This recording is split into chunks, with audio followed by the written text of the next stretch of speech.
कोई है ही नहीं। फिर का दावत खाए भी आए, इतना टाइम नहीं है, देखो पहले 7 बज गया। कन्यादान जोड़ा से लिया जाता है, ये ध्यान रखना। ये कन्यादान सबसे बड़ा दान होता है, सबसे बड़ा दान। ले लीजिए कन्यादान, रुक जिंदगी हो की सगाई।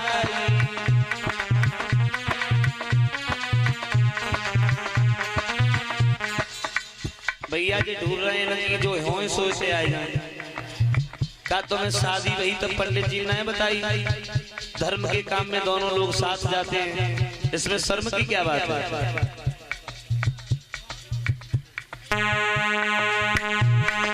अरे ले लीजिए कन्यादान, रुक जिंदगी हुई रही सगाई।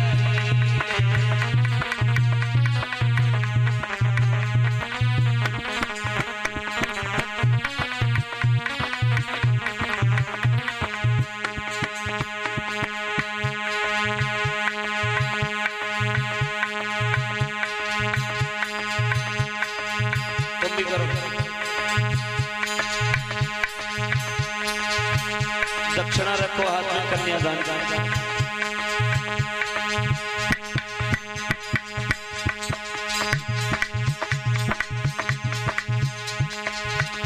लगा पिया जाओ, दोनों लोग करो।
कन्हैया की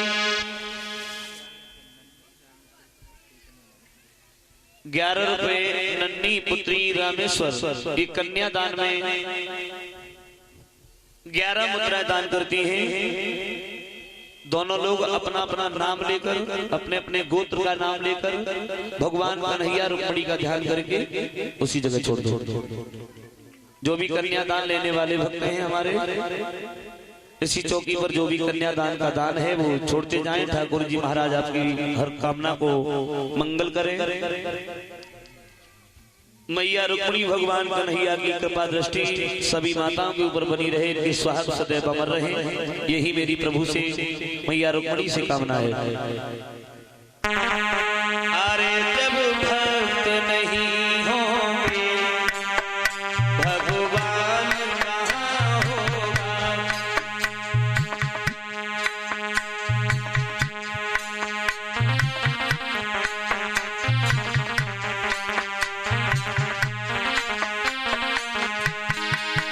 जब भक्त नहीं होंगे भगवान कहाँ होगा।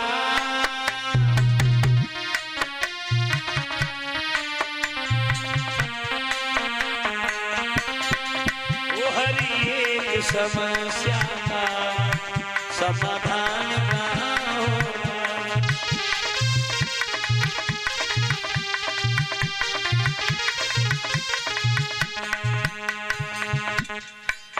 ये 20 मुद्राएं वीरपाल यादव, 20 मुद्राएं आशीष यादव, 20 मुद्राएं पेशकार, 20 मुद्राएं विजेंद्र सिंह, 20 मुद्राएं लालू भाई, 20 मुद्राएं पत्तूलाल। ये भगवान कन्हैया मैया रुक्मिणी के कन्यादान में 21 मुद्राएं भेंट कर रहे हैं। और ये 50 मुद्राएं माधव शास्त्री के पुत्र शिष्य आलोक कुमार शास्त्री, माधव शास्त्री के शिष्य आलोक कुमार शास्त्री, ग्राम पचदेवरा, दीवान नगर, उसावा। इनकी तरफ से 51 मुद्राएं मैया रुक्मिणी भगवान कन्हैया के कन्यादान में दान हुई हैं। और ये 20 रुपए सौरभ, 50 रुपए हृदय भाई पटपरागढ़, और इनकी तरफ से ये 51 मुद्राएं भगवान कन्हैया मैया रुक्मिणी के कन्यादान में दान हुई है।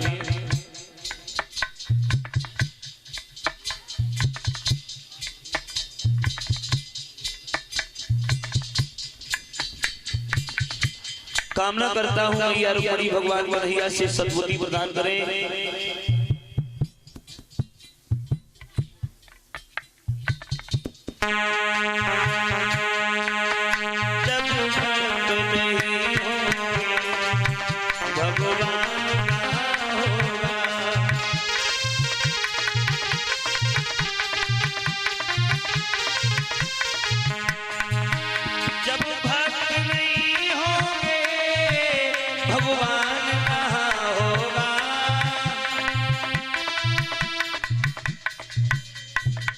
आप लोग तो गा भी नहीं सकते।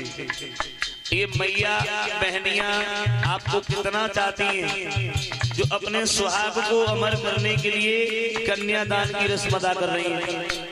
तो तुम कैसे पति दे बताओ, हैं?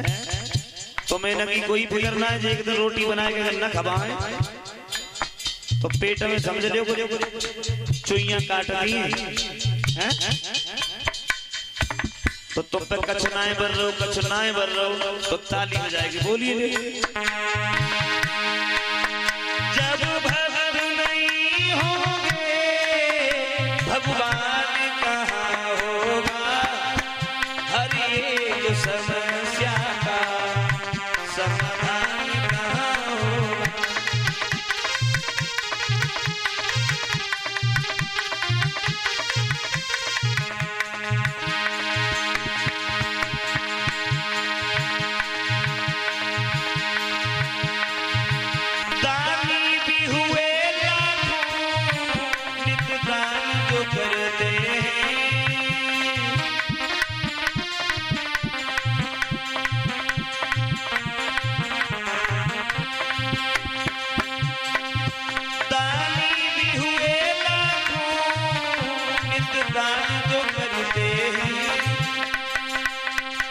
कन्यादान जैसा ओ कन्यादान जैसा महादान कहाँ हो।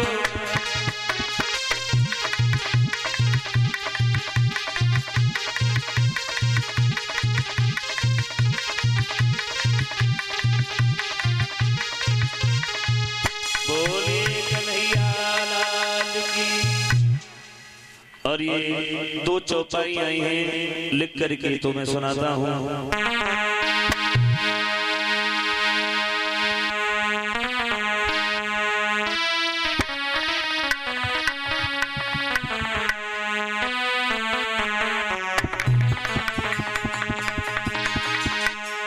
कि किस विधि सजी नारी जग माही, और पराधीन सपने हो सुख नाही।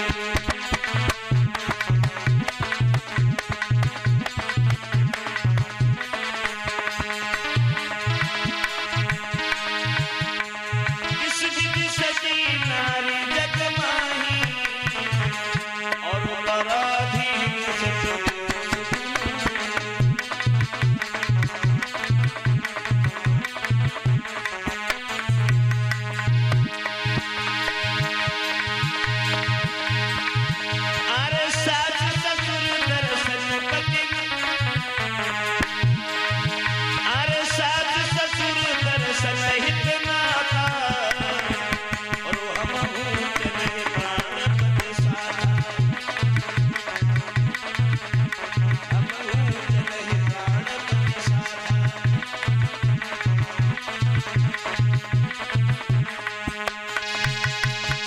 आइए देखते हैं अग्रम प्रसंग में मैया सुतमती महाराज भीष्म अपनी पुत्री रुक्मिणी का कन्यादान करते हैं। उसके बाद समस्त कुंदनपुर की प्रजाजन नारियां पुरुष सब कन्यादान की रस्मों को अदा करते हैं।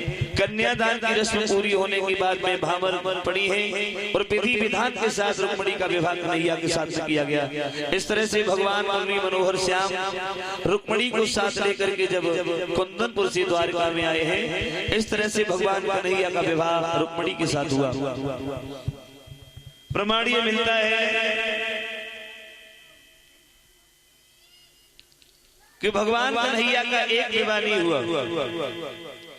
ये धनपाल ग्राम बक्सर इनकी तरफ से 50 मुद्राएं और 50 मुद्राएं दुर्गपाल पटपरागंज, ये 50-50 मुद्राएं मैया रुक्मिणी के कन्यादान के लिए भेज रहे हैं। भगवान को धन धन से भरपूर रखें।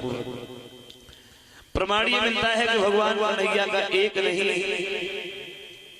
इसी तरह से इनके 8 विवाह हुए। दूसरा विवाह हुआ जामवंत की पुत्री जामवंती के साथ में। तीसरा विवाह हुआ सत्यराजित की पुत्री सत्यभामा के साथ। चौथा विवाह हुआ है कालिंद्री के साथ। पांचवा विवाह हुआ मित्रविंदा के साथ। छठवां विवाह हुआ शीलभद्रा के साथ। सातवां विवाह हुआ सत्या के साथ और 8वां विवाह हुआ लक्ष्मणा के साथ। इस तरह से भगवान के 8 विवाह हुए। 8 विवाह होने के बाद इनके 16,100 विवाह फिर हुए। पृथ्वी का एक पुत्र था जिसका नाम था भौमासुर, जिसे नरकासुर भी कहा जाता है। इसने एक बार ये प्रण किया, हम 20,000 लड़कियों के साथ शादी करेंगे। जो भी सुंदर लड़की जहां मिल जाती है पकड़ करके गुफा के अंदर बंद कर लेता है। 16,100 लड़कियां जब इकट्ठी हो गई तो सबने मिलकर कन्हैया की स्तुति की है। कन्हैया सत्यभामा को साथ लेकर के गए, उस भौमासुर नाम के राक्षस का वध किया। 16,100 लड़कियों को आजाद किया और ये कहा कि तुम अपने घर के लिए जाओ। तो लड़कियों ने मना कर दिया, प्रभु हम अपने घर नहीं जाएंगे। क्यों? मुझे मालूम है समाज की दृष्टि में मैं कलंकित हो चुकी हूँ। अगर हम अपने घर गए तो समाज हमें स्वीकार नहीं करेगा। इसलिए आपको मालूम है हम पवित्र हैं, मेरा अनुरोध है मेरे साथ शादी कर लो। तो भगवान कन्हैया ने उन 16,100 के साथ शादी की है सत्यभामा के कहने से। इस तरह से भगवान की 16,108 रानियां हो गई। और आजकल देखो एक लाले परे। पिछली साल हम आए तो हम कह गए कि पटपरागंज में जितने लड़ुआ है सब के ब्याह हो जाए और ब्याह हो गए। लेकिन काऊ ने 10 रुपया खर्चना है करे।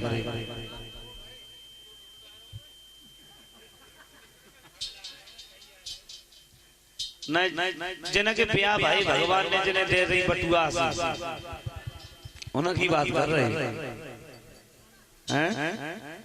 भगवान कन्हैया की 16,108 रानियां। अब प्रमाण ये मिलता है कि इनसे एक लड़की और 10 लड़का पैदा हुए। यानी भगवान कन्हैया के 1,61,080 लड़का भाई खूब भाई। 16,108 लड़कियां और इतनी घर में औरतें। अंदाज लगाओ कि तू लंबो चौड़ो परिवार बनो। आज के नरों से एक नारी ने संभाली जाती और उन्हें श्याम की 16,108 नारी। लक्षण अवतारी की जाही से प्रकट होत और इतनी पे श्याम सुंदर बाल ब्रह्मचारी। 16,108 रानियां घर में थी, इतनी ही लड़कियां घर में थी। 1,61,080 लड़का। और फिर भी भगवान मुरली मनोहर श्याम को यादवेंद्र सरकार योगी राज कृष्ण कहा गया है। प्रमाण ये मिलता है कि इस भूतल पर जितने भी राजा, जितने भी योगी, जितने भी संत हुए, उन सबके सरताज कहलाए हैं योगी राज कृष्ण। इस तरह से भगवान के 16,108 विवाह होते हैं। प्रमाण और भी मिलता है कि इनकी 2.5 रानी और भी थी। 2.5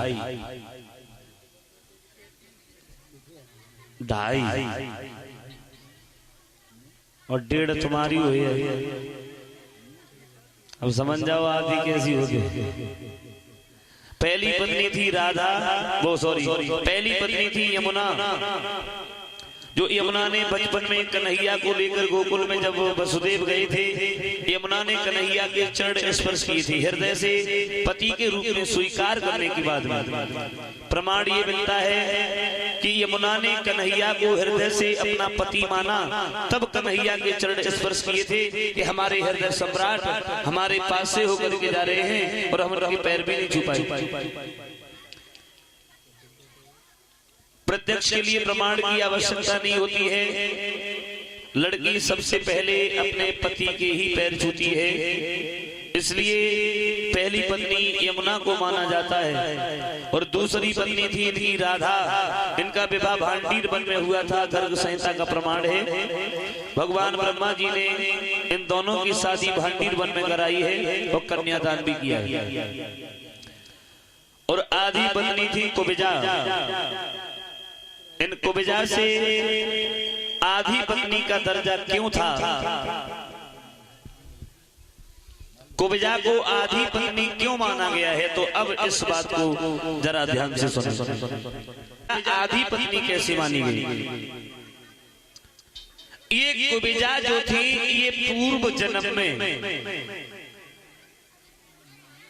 कब? युग त्रेता में ये एक पुष्पांगिनी नाम की वेश्या थी, जो युग द्वापर में आकर के कुबिजा बनी, कुबरी। ये युग त्रेता में एक पुष्पांगिनी नाम की वेश्या थी और ये देखने में बहुत सुंदर थी। इसे अपनी सुंदरता के ऊपर ये अभिमान भी था कि मेरे समान इस दुनिया में कोई सुंदर स्त्री ही नहीं है। खुद के ऊपर अभिमान करने के बाद भगवान श्री राम के पास में पहुंची और भगवान श्री राम के सौंदर्य को जब देखा तो आशिक हो गई। श्री राम के सामने दोनों हाथ जोड़े हैं, प्रभु तुम भी सुंदर हो, मैं भी सुंदर हूं। न तुम्हारे समान कोई पुरुष है और न हमारे समान इस दुनिया में कोई स्त्री है। तुम्हारी सुंदरता को देख करके मैं अपने हृदय से, अपने दिल से तुम्हें पति के रूप में स्वीकार कर चुकी हूं और इस हक से मैं तुम्हारी आधी पत्नी बन चुकी हूं। मैं सुंदर हूं, इसीलिए मुझे पूर्ण पत्नी का अधिकार दे दो। मुझे पूर्ण पत्नी का अधिकार चाहिए। तो भगवान श्री राम ने श्राप दे दिया और ये कहा कि तुझे अपनी सुंदरता के ऊपर इतना घमंड है तो मैं तुझे ये श्राप देता हूं, युग द्वापर में जाकर के तू कुंवरी बनेगी, कुंवरी।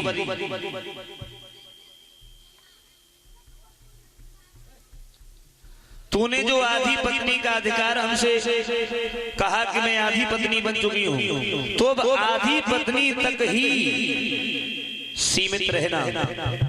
पूर्ण पत्नी का अधिकार पाने के लिए अपने दिल में इच्छा प्रकट न करना, क्योंकि युग त्रेता में मैं मर्यादा का पालन करते हुए एक ही पत्नी व्रत धारण किए हुए हूँ। मैंने एक ही पत्नी व्रत धारण किया है, एक से अधिक शादी नहीं कर सकता। अगर तूने अपने हृदय से मुझे पति माना है तो तू मेरी आधी पत्नी है और ये भी अधिकार तुझे अगर चाहिए आधा, तो अभी नहीं, ये आधी पत्नी का अधिकार हम तुम्हें युग द्वापर में आकर के देंगे। तो वही पुष्पांगनी नाम की वैश्या एक द्वापुर में आकर के कुंवरी बनी, जिसे भगवान कन्हैया ने एक द्वापुर में 3 उंगली ठोड़ी से लगा करके पैर पे रखा, झटका दिया, उतना ही सुंदर बनाया था जितनी सुंदर वो पुष्पांगनी नाम की वैश्या एक त्रेता में थी, और उतनी ही सुंदर एक द्वापर में भगवान कन्हैया ने कुब्जा बनाई। और जो आदि पत्नी का अधिकार उस पुष्पांगनी नाम की वैश्या ने त्रेता में मांगा था, वो आदि पत्नी का अधिकार भगवान कन्हैया ने द्वापर में दिया है। इस तरह से कुब्जा को आदि पत्नी माना जाता है। अब देखते हैं यहां से और आगे बढ़े हैं। सुखदेव समझाते हैं, सुनिए महाराज परीक्षित। अब देखते हैं कि भगवान कन्हैया ने किस तरह से अपने मित्र सुदामा की गरीबी को दूर किया है।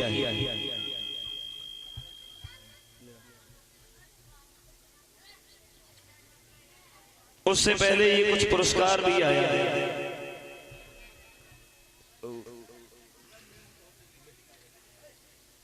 ₹20 राकेश यादव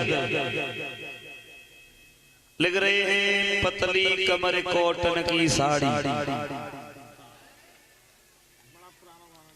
₹50 सोनू यादव टावर वाले लिख रहे हैं, जी ये कुछ जंजाल दीदी सैया लाई बाजरा। ₹20 विजेंद्र, ₹20 आशीष, ₹20 हृदय, ₹20 ब्रजेश, ₹20 नीलेश। 20-20 मुद्राएं भिजवा रहे हैं, लिख रहे हैं लीबरिया झोकाले। तो अभी थोड़ा और इंतजार कीजिए, अभी मैं आपको सुनाता हूं।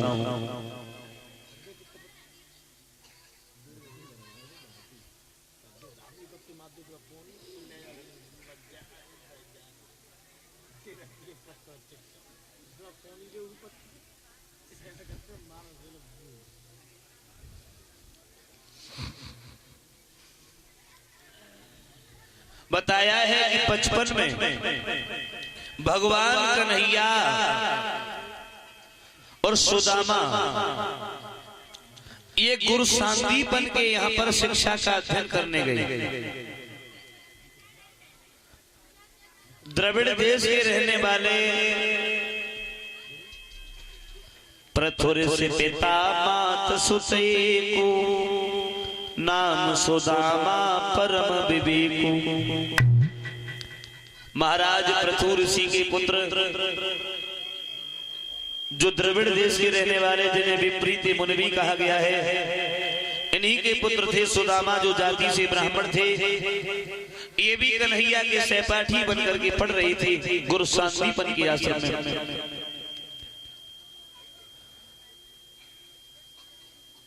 माह का महीना है। एक दिन गुरु पत्नी ने कन्हैया और सुदामा को अपने पास में बुलाया। एक बात कही है, लाला आज घर में ईंधन नहीं है और ठीक प्रकार से भोजन भी नहीं बन पाया है। सुदामा को साथ लेकर के तुम जंगल में चले जाओ और लकड़ियां तोड़ करके ले आओ। कन्हैया बोले, भैया इसमें चिंता की क्या बात है, जब सुदामा भैया हमारे साथ में है तो हम अभी गए और अभी आए। अब चले भी जाओगे तो हमें तो कथा का प्रसंग पूर्ण करना है।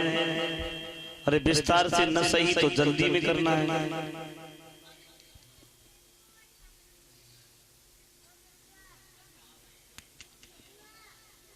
चना सुदामा ने लिए हैं, कन्हैया को नहीं बताए। ये दोनों भाई जंगल में आए हैं। कन्हैया वृक्ष के ऊपर चढ़ गए, लकड़ियों तोड़ के गिराने लगे। सुदामा और लकड़ियों को इकट्ठा करने लगे, लेकिन लकड़ी लाने में उन्हें मगर हो गई शाम। पानी भी पड़ने लगा, लौट न पाए श्याम। माह मास की घोर रात, पानी पर पानी आता है। प्रभु बनपति गुरु की सेवा में वे वृक्ष तले से कुड़ाता है। कन्हैया और सुदामा उसी जंगल में घिर गए। रात हो गई, आंधी चल रही है, बादल गरज रहे हैं, बिजली चमक रही है, नन्ही नन्ही फुहार पड़ रही है। कन्हैया और सुदामा उस पेड़ के तले दोनों सिकुड़ने लगे हैं सर्दी की वजह से। तो सुदामा ने वो चना चुपके से निकाले और बैठ करके चावने लगा है। तो देखिए, चना कोई ऐसी चीज नहीं होती है जो तुम चावती रहो और तुम्हारे पास में जो बैठा हो वो न जान पाए। कन्हैया ने जब कट कट का शब्द सुना है तो सुदामा से बोली, भैया मुझे ऐसा लगता है कि तुम कुछ खा रही हो। तो देखिए, थोड़े से चनों के पीछे आज वो सुदामा भगवान कन्हैया से झूठ बोल गई। जवाब दिया है, मेरे पास में क्या रखा है श्याम, सर्दी की वजह से हमारी दांती बज रही है, इसलिए मुझे ऐसा लगता है कि तुम कुछ खा रहे हो। सुदामा बोले, सर्दी की वजह से दांती बज रही है इसलिए तुम्हें मालूम पड़ता है हम कुछ खा रहे हैं, मेरे पास कुछ नहीं है। आज वो सुदामा ने अकेले ही धीरे धीरे वो चना चाव लिए, कन्हैया को नहीं दिए। कन्हैया जैसे मित्र और उनके साथ भी वो कपटी जात का ब्राह्मण बेवफाई कर गया। कुछ लोग ये कहते हैं कि कन्हैया ने सुदामा को श्राप दे दिया, लेकिन कन्हैया ने सुदामा को श्राप नहीं दिया था। एक मित्र कभी अपने मित्र के बारे में बुरा नहीं सोचता है, करना तो दूर की बात है। ये मित्र की परिभाषा होती है, अपना दुख गिरी रज कर जाना और मित्र का दुख रज मेरु समाना। सच्चा मित्र वो होता है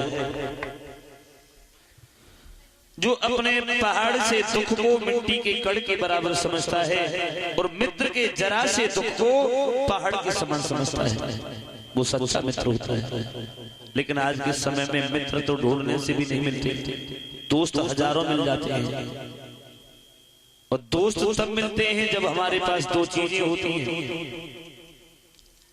या तो जेब में पैसा है तो एक नहीं हजारों दोस्त मिल जाएंगे। कोई बीड़ी पीने वाला, कोई सिगरेट पीने वाला, कोई बियर पीने वाला, कोई मुर्गा की टांग उड़ाने वाला, या तुम्हारे घर में तुम्हारी कोई बहन बेटी अधिक सुंदर है तो तुम्हें एक नहीं हजारों दोस्त मिल जाएंगे। लेकिन सच्चा मित्र नहीं मिलेगा जो मित्र दुख और मुसीबत में साथ देता है और मरने तक साथ देता है। कन्हैया ने सुदामा को श्राप नहीं दिया था, क्योंकि ये प्रमाण मिलता है और आपने भी सुना होगा, आज तक इस दुनिया में मित्रता तो बहुत हुई,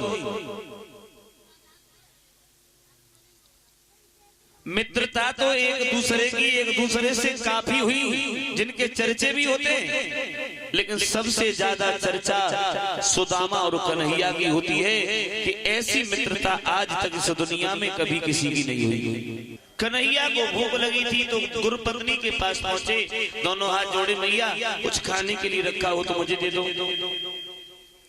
गुरुपत्नी ने देखा सुदामा मेरे पास नहीं आया, कन्हैया खाने के लिए मांग रहे हैं, तो गुरुपत्नी ने पूछ लिया, श्याम क्या सुदामा ने तुम्हें कुछ खाने के लिए नहीं दिया? कन्हैया बोले, मैया सुदामा भैया ने तो मुझे कुछ नहीं दिया, मैंने उनसे पूछा भी था लेकिन उन्होंने हमसे ये कहा कि मेरे पास कुछ भी नहीं है, मेरे पास कुछ भी नहीं है, ठंड की वजह से हमारी दांती बज रही है, इसलिए तुम्हें ऐसा लगता है हम कुछ खा रहे हैं। तो गुरुपत्नी ने सुदामा को बुला लिया, सुदामा कन्हैया के साथ में इतनी बड़ी बेवफाई, कन्हैया जैसे मित्र के साथ भी तुमने धोखा किया, अब तुम जीवन में कभी सुखी नहीं रह सकते। क्यों? गुरु से कपट मित्र से चोरी, कै हुई निर्धन कै हुई कोड़ी। जो गुरु के साथ कपट करता है, जो मित्र के साथ में चोरी करता है, या तो वो निर्धन हो जाता है या फिर वो कोड़ी हो जाता है।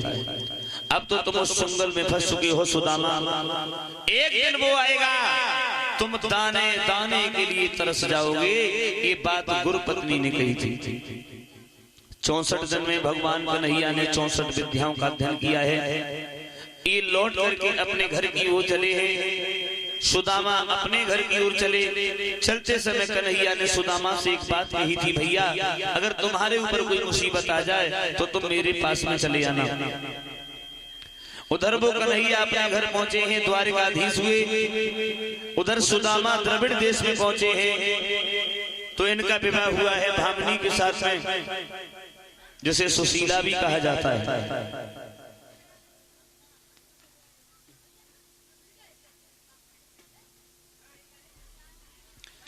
लेकिन जिस दिन से सुदामा का विवाह भामिनी के साथ में हुआ, उस दिन से सुदामा के ऊपर दिन प्रतिदिन गरीबी आती चली गई। और इतनी गरीबी आई है, सुबह से शाम तक दरवाजे दरवाजे पर भीख मांगते हैं, फिर भी भरपेट भोजन नहीं मिलता है।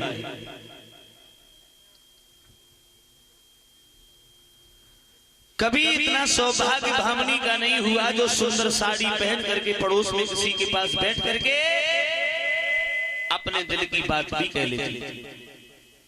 सर्दियों के मौसम में रजाई भी उड़ने के लिए नहीं मिलती है। अब अंदाज लगा सकते हैं कितनी गरीबी होगी सुदामा के ऊपर।